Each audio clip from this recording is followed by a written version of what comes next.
आज जिस तरह हमास ने सिर्फ 20 मिनट में 5000 से भी ज्यादा मिसाइलें इजराइल पर दागी, और ये पहली बार ऐसा है कि बिना किसी सुर के, मतलब कोई पता किसी को भी नहीं था, एक बैग ये हमला किया गया और पूरी तरह से इजराइल में हमास के जो सैनिक है वो घुस चुके हैं और हर एक स्ट्रीट पर घूमते नजर आ रहे हैं। यहाँ तक के इजराइल के जो डिफेंस मिनिस्टर है उसकी आंटी के साथ हमास के जो सैनिक है वो सेल्फी लेते नजर आ रहे हैं।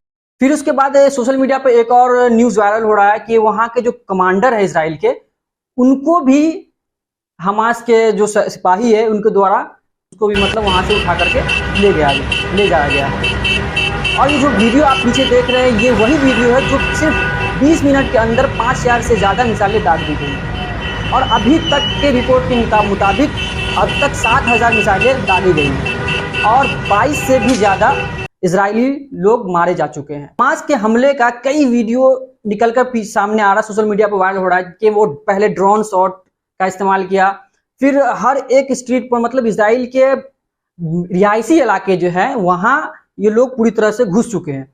और गाजा पट्टी में जो इजराइल के लोग बसे हुए थे उनको भी वहां पैलेस्टीनियन निकाल कर खदेड़ कर भगा रहे हैं, या हमास के जो सिपाही हैं वो भगा रहे हैं।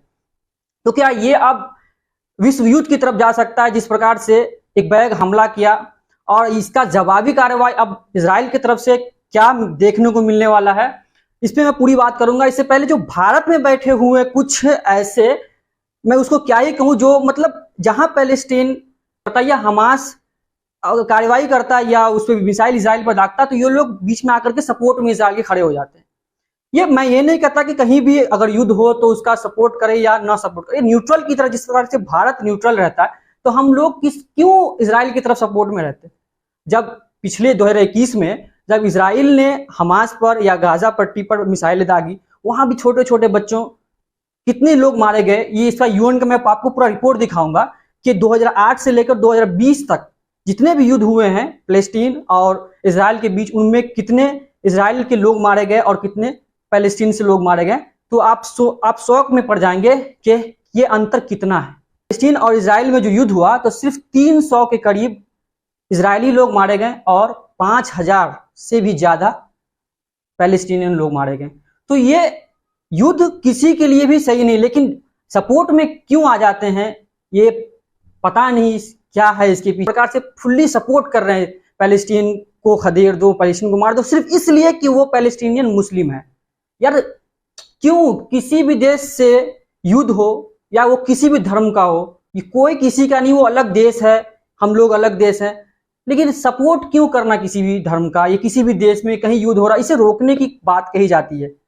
जब वर्ल्ड वॉर 2 में सारे जूस को भगाया गया जर्मनी से हिटलर द्वारा, उस वक्त पैलेस्टीन में यूएन द्वारा बताया गया था कि यहाँ आप लोग रहिए। फिर धीरे धीरे ऐसा हुआ कि वो लोग कब्जा करना स्टार्ट कर दिया। 1947 में वो लोग यहाँ पहुंचे और 1948 में वो ये पैलेस्टीन का आप जो मैप देख रहे हैं ये हरा जो है ये इस तरह से था। फिर उसके बाद दूसरी बार जो आप ये देख रहे हैं यहाँ ये कब्जा करना स्टार्ट किया। फिर धीरे धीरे आप ये पूरी तरह से कब्जा करते हो। अब ये वेस्ट बैंक जो आपको गाजा दिख रहा है, सिर्फ ये दोनों, मतलब जो इजराइल और पैलेस्टीन दोनों के कंट्रोल में है, और ये गाजा पट्टी जो छोटा सा आपको दिख रहा है बस यही पैलेस्टीन बचा है। तो धीरे धीरे पूरी तरह से पैलेस्टीन पर कब्जा कर लिया गया। तो इसके बाद भी यूएन कितनी मर्तबा पूरे वर्ल्ड को ये बताता रहा कि ये आगे चलकर बहुत दिक्कत हो सकता है। पैलेस्टीन और इजराइल के विवाद पर एक अशोक कुमार पांडे है, बहुत बड़े ऑथर हैं, बहुत सारी किताबें लिखी हैं। इन्होंने ट्वीट किया है, इससे आपको पूरा समझ में आ जाएगा क्या हिस्ट्री है इन दोनों के बीच। उन्होंने लिखा है कि इजराइल और फिलिस्तीन हिंसा के जिस भंवर में फंसे हैं वह इतना सीधा नहीं है। हिटलर के आतंक के बाद यहूदियों ने जब इजराइल में बसना शुरू किया तो वहां रह रहे फिलिस्तीनियों के साथ वही किया जो हिटलर ने उनके साथ किया था। गांव के गांव उजाड़े गए, हजारों लोगों की हत्या हुई और यह सब आज भी जारी है। पूरा पश्चिमी जगत इस पाप में भागीदारी है। इजराइल किसी दैत्य की तरह निगलता गया फिलिस्तीन को हथियारों और पश्चिमी के समर्थन के दम पर, कितनी बड़ी बात कही आप सोच सकते हैं, पूरे फिलिस्तीनी को उन्होंने निगल गया। अब अहिंसक आंदोलनों को बेरहमी से कुचला गया। यासार अराफात ताउम्र दर बदर ही रहे। नतीजा यह कि बर्बर हमास के हाथ आ गया। हिंसा और हिंसा इस इलाके का यही सच बनता चला गया। गांधी जी ने कहा था कि हिंसा के दम पर बनी व्यवस्था को बनाए रखने के लिए और अधिक हिंसा की जरूरत होती है।